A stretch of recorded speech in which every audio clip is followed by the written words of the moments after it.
Hi, everybody. How's it going? I hope that you're having a great day. It is beautiful outside, but it's cold. So I'm going to stay indoors and read to you. And I would love to read the Bible to you out in the country somewhere. One of these days, that's what I would love to do. I would love to sit outside with my Bible and with the beautiful, beautiful nature in the background. So, if you have your Bibles, join me. Today is March 24th. And let me get this propped up a little bit.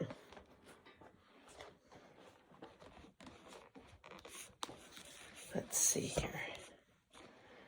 Okay, there we go. March 24th. Joshua 7:1. Ai defeats the Israelites. But Israel violated the instructions about the things set apart for the Lord. A man named Achan had stolen some of these dedicated things, so the Lord was very angry with the Israelites. Achan was the son of Kamri, a descendant of Zimri, son of Zariah of the tribe of Judah. 1 Chronicles 2-7.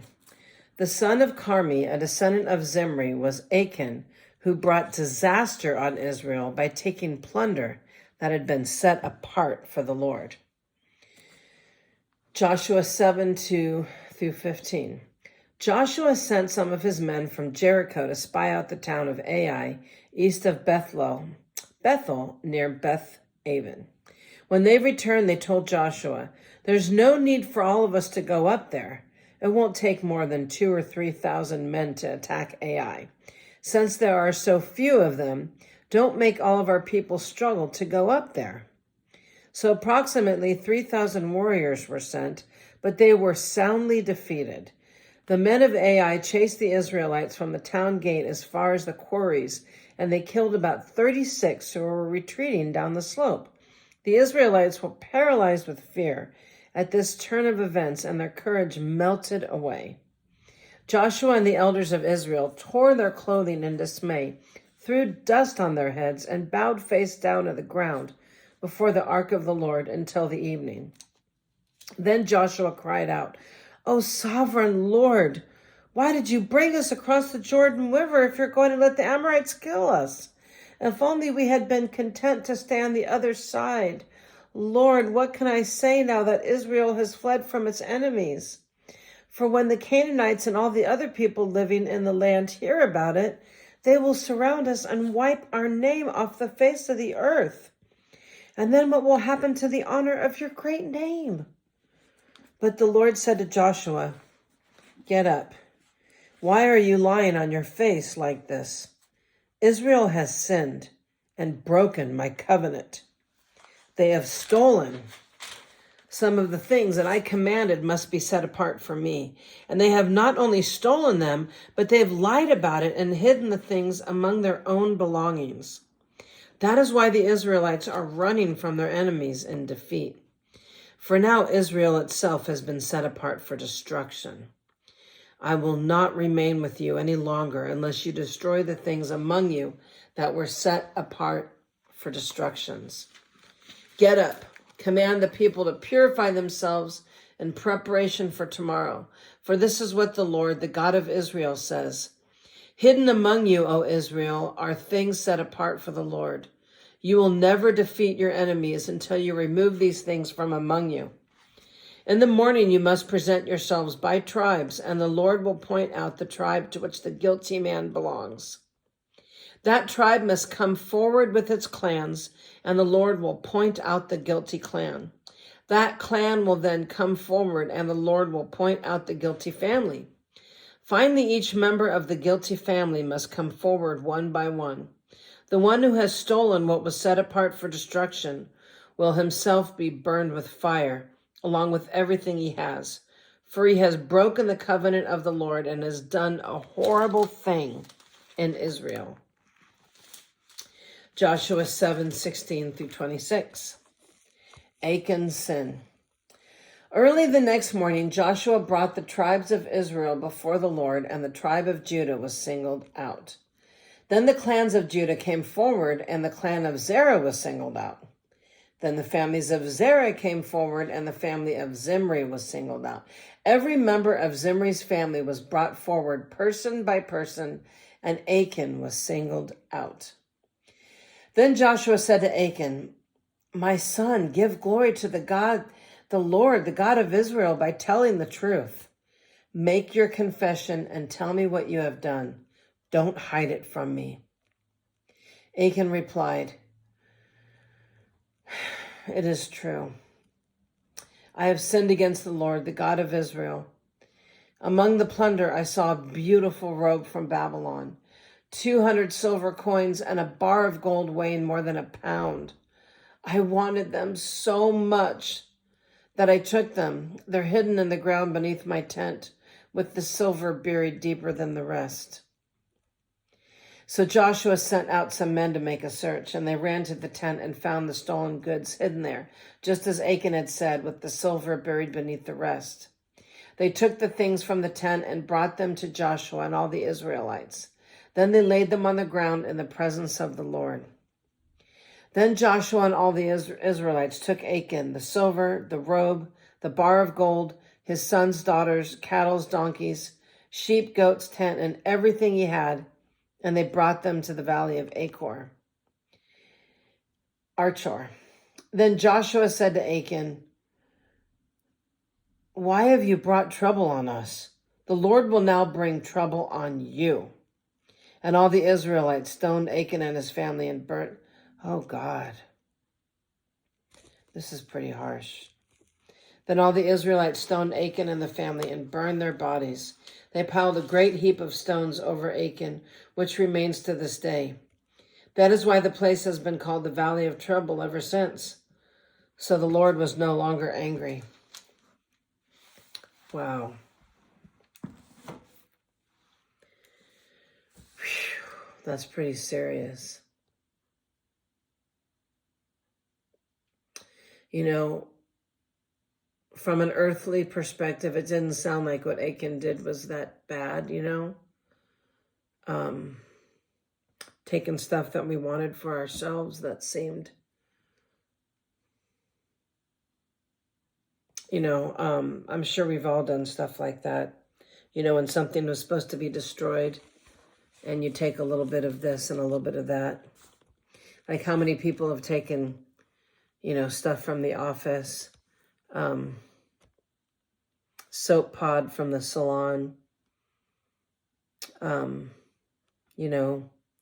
clips, office clips that things like that. And it just seems like no big deal. But, yeah, I guess that's pretty serious. Anyways, the Lord, had meant those things for destruction. So I guess it's different. Moving on to Joshua 8, 1 through 29. The Israelites defeat Ai. Then the Lord said to Joshua, "Do not be afraid or discouraged. Take all your fighting men and attack Ai, for I have given you the king of Ai, his people, his town, and his land.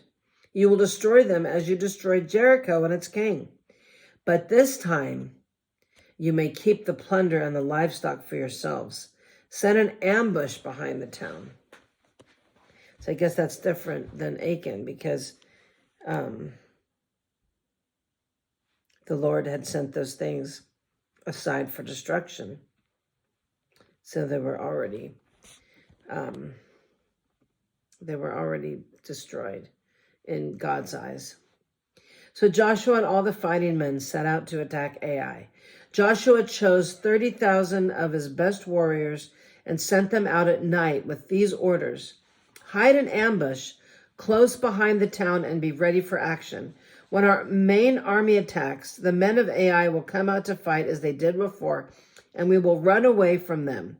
We will let them chase us until we have drawn them away from the town.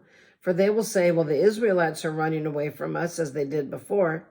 Then while we were running from them, you will jump up from your ambush and take possession of the town, for the Lord your God will give it to you.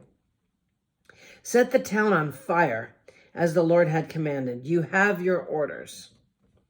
So they left and went to a place of ambush between Bethel and the west side of Ai. But Joshua remained among the people in the camp at night. Early the next morning, Joshua roused his men and started towards Ai, accompanied by the elders of Israel. All the fighting men who were with Joshua marched in front of the town and camped on the north side of Ai, with a valley between them and the town. That night Joshua sent about 5,000 men to lie in ambush between Bethel and Ai on the west side of the town. So they stationed the main army north of the town and the ambush west of the town. Joshua himself spent that night in the valley.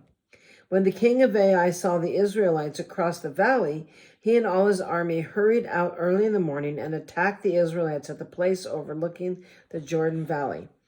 But he didn't realize there was an ambush behind the town. Joshua and the Israelites' army fled toward the wilderness as though they were badly beaten. Then all the men in town were called out to chase after them, and this way they were lured away from the town. There was not a man left in Ai or Bethel who did not chase after the Israelites, and the town was left wide open. Then the Lord said to Joshua, "Point the spear in your hand toward Ai, for I will hand the town over to you." Joshua did as he was commanded. As soon as Joshua gave the signal, all the men in ambush jumped up from their position and poured into the town. They quickly captured it and set it on fire. Then the men of Ai looked behind them. Smoke from the town was filling the sky, and they had nowhere to go. For the Israelites who had fled in the direction of the wilderness now turned on their pursuers. When Joshua and all the other Israelites saw that the ambush had succeeded and that smoke was rising from the town, they turned and attacked the men of Ai. Meanwhile, the Israelites who were inside the town came out and attacked the enemy from the rear. So the men of Ai were caught in the middle, with Israelite fighters on both sides. Israel attacked them, and not a single person survived or escaped. Only the king of Ai was taken alive and brought to Joshua. My goodness, can you imagine that? When the Israelite army finished chasing and killing all the men of Ai in the open fields, they went back and finished off everyone inside. So the entire population of Ai, including men and women, was wiped out that day. 12,000 in all. Oh my goodness. For Joshua kept holding out his spear until everyone who had lived in Ai was completely destroyed. Only the livestock and the treasures of the town were not destroyed, for the Israelites kept as plunder for themselves as the Lord had commanded Joshua. So Israel burned the town of Ai, and it became a permanent mound of ruins, desolate to this very day. Joshua impaled the king of Ai on a sharpened pole and left him there until evening. At sunset, the Israelites took down the body as Joshua commanded and threw it in front of the town gate. Oh gosh, they piled a great heap of stones over him that can still be seen today. That sounds terrible. Oh my goodness. Whew. Joshua 8:30-35. The Lord's covenant renewed. Then Joshua built an altar to the Lord, the God of Israel, on Mount Ebal. He followed the commands that Moses, the Lord's servant, had written in the book of instruction. Make me an altar from stones that are uncut and have not been shaped with iron tools. Then on the altar they presented burnt offerings and peace offerings to the Lord. And as the Israelites watched, Joshua copied onto the stones of the altar the instructions Moses had given him. Then all the Israelites, foreigners and native-born alike, along with the elders, officers, judges, were divided into two groups. One group stood in front of Mount Gerizim, and the other in front of Mount Ebal. Each group faced the other, and between them stood the Levitical priests carrying the ark of the Lord's covenant. This was all done according to the commands that Moses, the servant of the Lord, had previously given for blessing the people of Israel. Joshua then read to them all the blessings and curses Moses had written in the book of instruction. Every word of every command that Moses had ever given was read to the entire assembly of Israel, including the women and children and the foreigners who lived among them. Joshua 9, 1 through 27. The Gibeonites deceive Israel. Now all the kings west of the Jordan River heard about what had happened. These were the kings of the Hittites, Amorites, Canaanites, Perizzites, Hivites, and Jebusites who lived in the hill country and the western foothills and along the coast of the Mediterranean Sea. As far as the Lebanon mountains, these kings combined their armies to fight as one against Joshua and the Israelites. When the people of Gibeon heard what Joshua had done to Jericho and Ai, they resorted to deception to save themselves. You ever done that? They sent ambassadors to Joshua, loading their donkeys with weathered saddlebags and old patched wineskins. They put on worn-out patched sandals and ragged clothes, and the bread they took with them was dry and moldy. When they arrived at the camp of Israel at Gilgal, they told Joshua and the men of Israel, "We have come from a distant land to ask you to make peace treaty with us." The Israelites replied to these Hivites, "How do you know that you don't live nearby? How do we know that you don't live nearby? For if you do, we cannot make a treaty with you." They replied, "But we are your servants." "But who are you?" Joshua demanded. "Where did you come from?" They answered, "Your servants have come from a very distant country. We have heard of the might of the Lord your God and all that he did in Egypt. We have also heard what he did to the two Amorite kings east of the Jordan River, King Sihon of Heshbon and King Og of Bashan, who lived in Ashtaroth.